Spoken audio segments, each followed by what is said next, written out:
Good morning, folks. Bill Travis here. Just wanted to share with you, a few thoughts about my favorite lo-fi indie records of the 90s.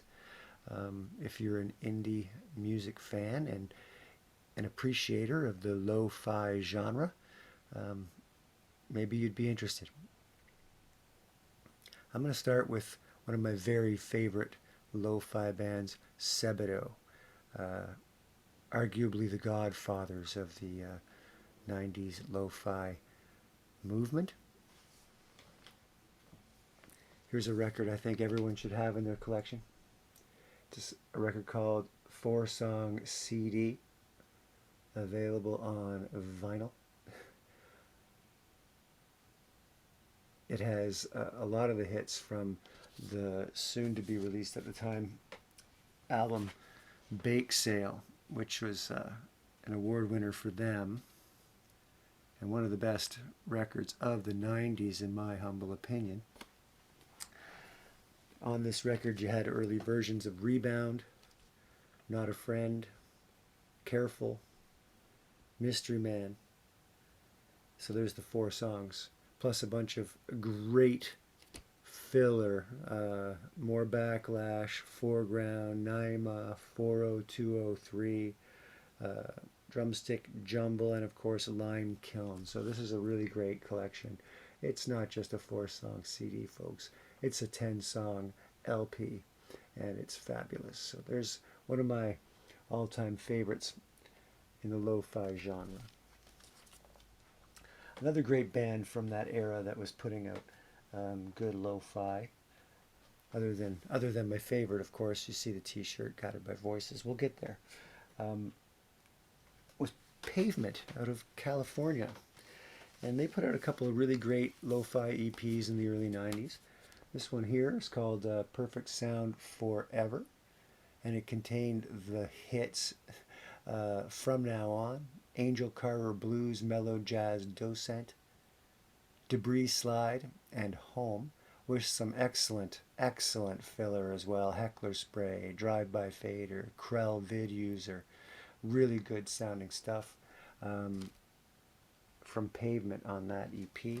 That's a 10-inch release, by the way. A little bit later they put out this wonderful 12-inch release, Watery Domestic, which had a lot of great stuff on it as well.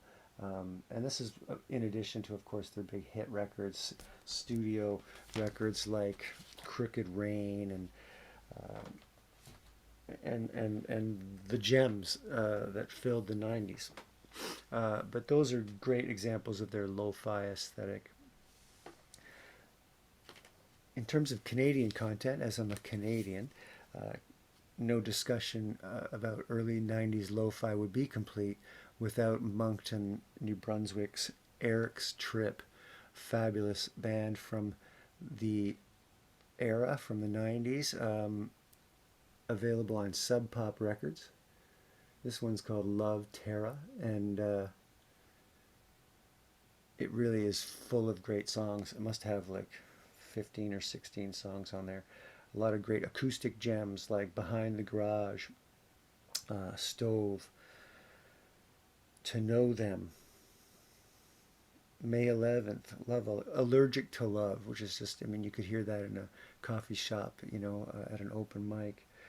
But also a lot of great rocking electric songs like Anytime You Want and In My Room, and yeah, it just goes on and on. I highly recommend this record, Love Terra by Eric's Trip, if you can find it.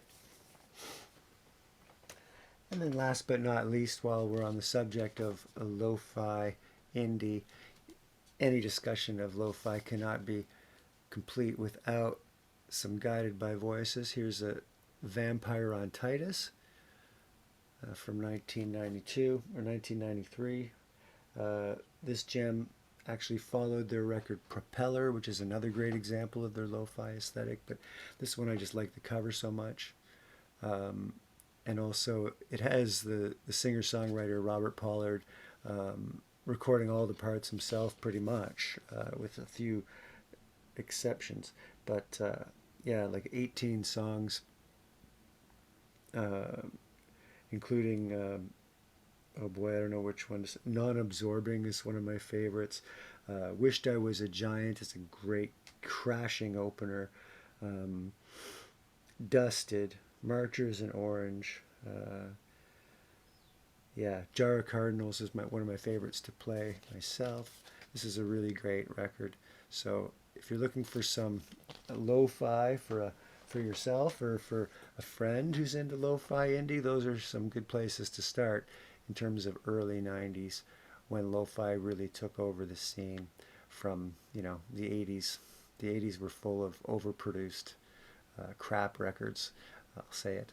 And the 90s was almost like I don't know, a revolution against that, with the rise in popularity of community radio stations and college radio stations that would play this stuff. People started to abandon uh, the synthesizer sounds and gimmick pop of the 80s. Another great example was the popularity of grunge, which was kind of a finger in the face, to that kind of production of the 80s, to the Daniel Lanois production and all this stuff that was just over the top and really unnecessary to appreciate the angst and I